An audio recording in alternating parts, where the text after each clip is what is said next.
Les gars, vidéo extrêmement rapide aujourd'hui. On va directement passer au vif du sujet. Donc, comment se sangler correctement. Je vois tellement de conneries en 10 ans de pratique, de coaching. J'ai vu des gens mettre des sangles dans tous les sens. Ça n'a ni queue ni tête.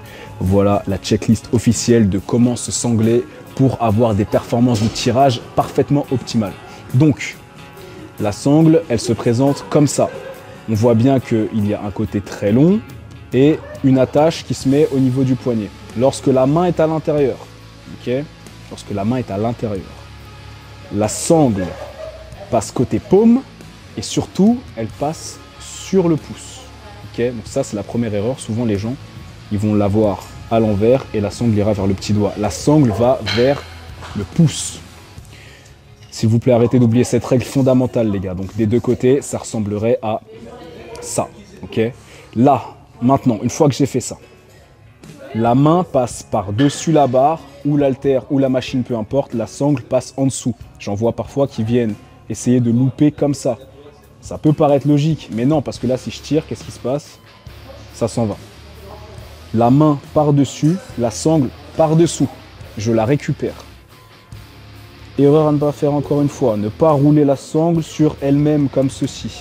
Ça, c'est une grossière erreur. La sangle, elle est faite de manière à prendre un maximum de place sur la barre. Donc, hop, un tour. Je ne passe pas dessus, mais bien à côté. Et regardez comment ça vient parfaitement se mettre en place. Ça couvre un maximum sur la barre. Une fois que j'ai fait ça, je viens mettre ma main par-dessus. Et je viens faire comme si je démarrais ma bécane. Et là, je suis parfaitement fixé. Là, rien au monde ne peut, à part le fait que la sangle pète, ne peut me désangler de cette barre. Pareil de l'autre côté, la main au-dessus, la sangle en dessous, je la récupère, je la fais rouler, non pas sur elle-même, mais tout le long de la barre pour avoir une belle plateforme sur laquelle mettre ma main. Ici, c'est parfait. Je viens mettre ma main dessus, faire comme si je démarrais une bécane, et de là, je peux faire tous mes rowing, je peux faire, pourquoi pas, des curls, des épaulés, peu importe, je suis parfaitement sanglé. Voilà comment mettre des sangles proprement. Je refais la checklist.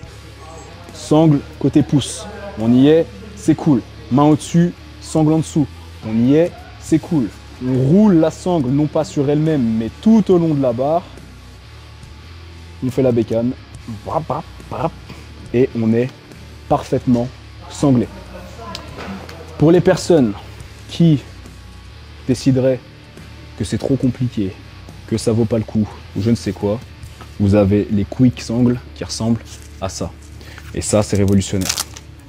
Pareil, tu passes ton poignet dedans, tu viens le ferrer au maximum. Donc, en plus de faire sangle de tirage, ça double comme un renforcement de poignet. Donc, ça peut être sympa pour les personnes qui ont des problèmes de poignet.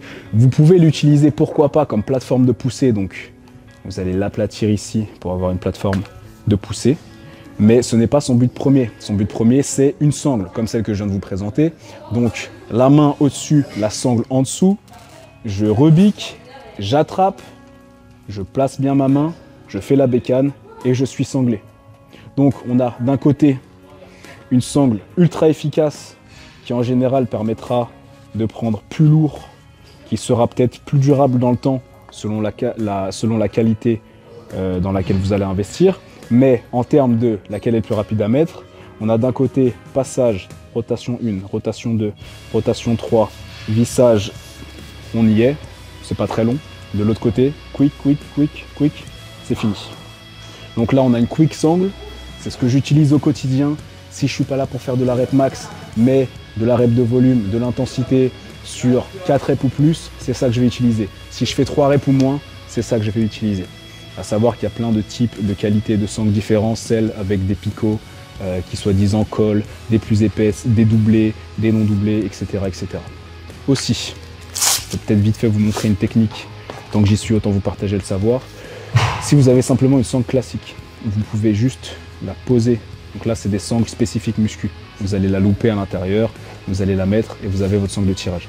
Si vous avez juste des sangles classiques, vous pouvez simplement la poser ici sur la main et faire la même chose. Passer la main au-dessus, la sangle en dessous et venir vous en servir comme d'une sangle classique et ça fonctionne très bien aussi.